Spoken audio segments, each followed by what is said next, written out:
Hey, what's up, guys? Today, I want to make a connection between Big Five, or the five-factor model, conceptualization of personality, and Myers-Briggs.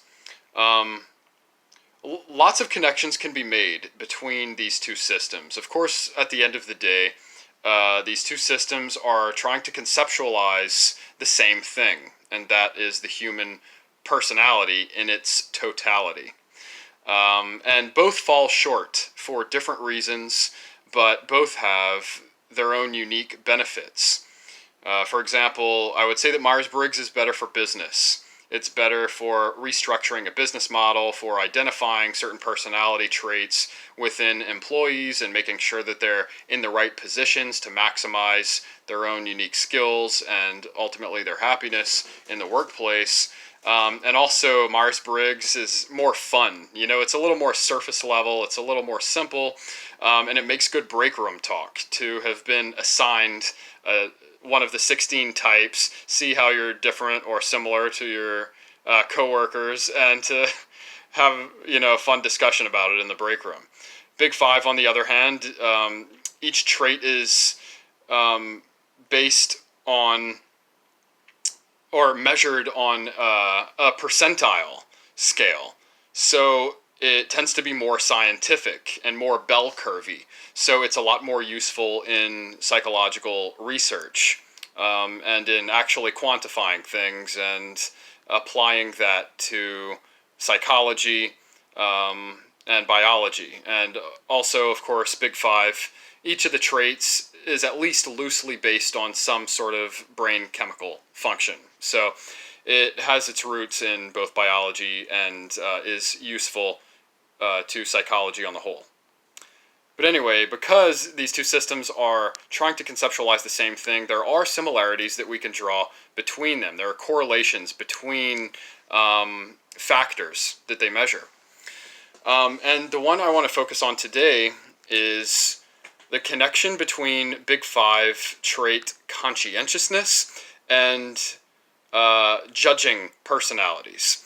On the whole, in my over 10 years of independent research on personality in its many conceptualizations, I've found that judging personalities on the whole tend to be, on average, a lot more conscientious than perceiving personalities, as per Myers-Briggs. Now, we have to remember that if we're taking a Petersonian approach, a more technical approach, conscientiousness, the trait, breaks down into two aspect traits. And those traits are productivity or industriousness and orderliness. Now, orderliness is about staying organized, putting things in order, cleaning your room, to use the Petersonian language. And industriousness is what we could consider the masculine archetype, or the masculine side of conscientiousness, because masculinity as an archetype is that which produces, creates, provides value for oneself and for other people, whereas staying organized, micromanaging things, that's more the feminine. And we see on average, to a very large and undebatable degree, that men tend to be more industriousness and productive. Women tend to be more organized and hold more positions like secretarial positions, where they're having to do more organizational type tasks on a day-to-day basis. So I found that judging types, as per Myers-Briggs, tend to be overall more conscientious, but not necessarily more productive or industriousness or industrious. So judging personalities tend to be more organized, and this is due to their cognitive functions. And I'll use the INTJ and the INTP as comparative examples because, for one, they're just good examples because they accurately demonstrate lots of these distinctions that I make here on this channel. But also INTPs and INTJs are among the most likely to find this video because they're introverted, internet nerds, both of them in their own ways. And whenever they discover something like Myers-Briggs or some structure through which to understand themselves and explain why they're different and cooler than everyone, they tend to really go for it, you know? So I'm sure there will be lots of INTPs and INTJs watching this. But anyway, you look at their functional stacks, the top two functions, the first two functions of each, which are their modes of judgment and perception, and that really explains the organizational part, I think. So the INTP, his first function is introverted thinking, which is really a sort of subjective and creative way of making sense of information and structuring.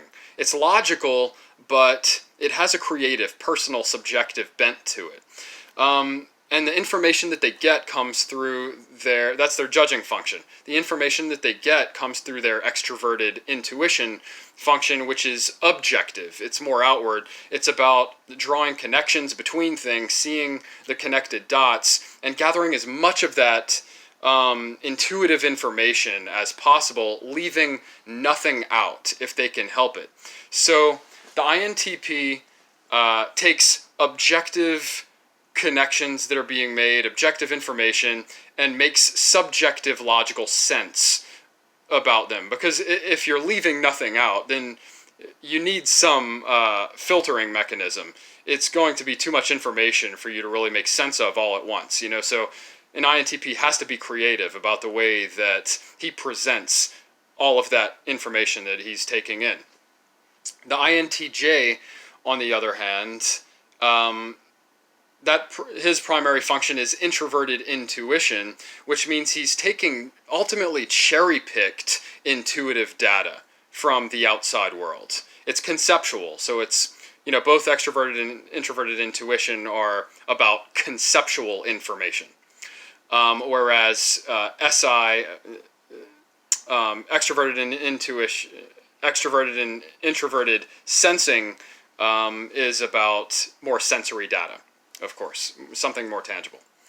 So the INTJ is taking in sort of cherry-picked information, whatever his intuition is gathering, and makes objective sense via his extroverted thinking function.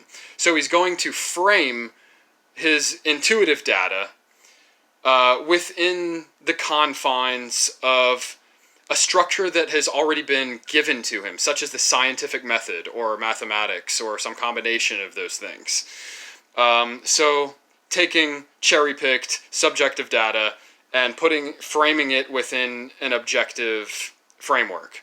INTP takes more objective totality of relevant data and puts it within a more subjective framework, which is why and this also explains why INTJs are more scientifically minded, whereas INTPs are more thinking and philosophically, holistically minded. Anyway, so to draw the conscientiousness trait into this, you know, INTJs are going to come off as being more organized because the way they structure information and make sense of it is not as subjective. It appeals to that which most people already take for granted as valid, such as the scientific method, mathematical, logical structures that have been handed to us and passed down to us through generations. The INTJ and the INTP often have two very different ways of coming to often the same conclusion. And I'm an INTP, and I have quite a few INTJ friends, and this is something I've discovered in my personal life. We often have very different routes, but the same destination in the end. So the INTJ's higher orderliness is reflected in the fact that an objective structure, whether it's dealing with information that's coming in or even choosing a life path, an INTJ is much more likely to take a conventional life path than a free-thinking, authenticity-seeking INTP. That conscientiousness, that orderliness is going to be reflected in the fact that the INTJ accepts those structures, accepts the scientific method, accepts maybe more traditional family values, to get more personal.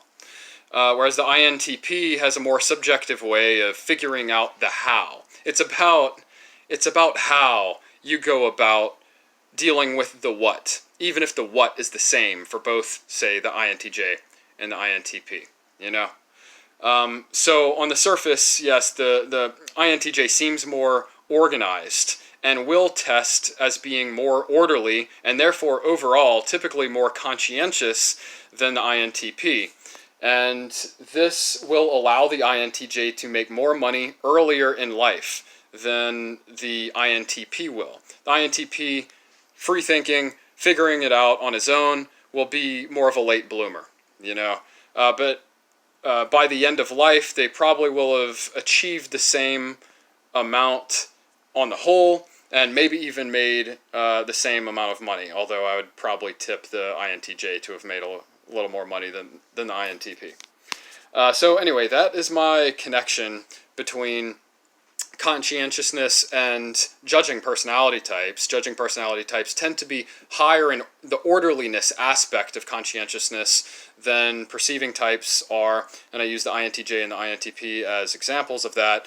But overall, they're roughly equivalent, P's and J's, in terms of their productivity and industriousness. In fact, P's, when given or once they find their structure, they will be at least as productive as any J you've ever met. In fact, the ones that I know, the strong P's that I know, I being one of them, once we do figure out the how, the why and the what have really no limits. So anyway, that's my video today. Hope you enjoyed it. Let me know your thoughts. See you in the next one. Cheers.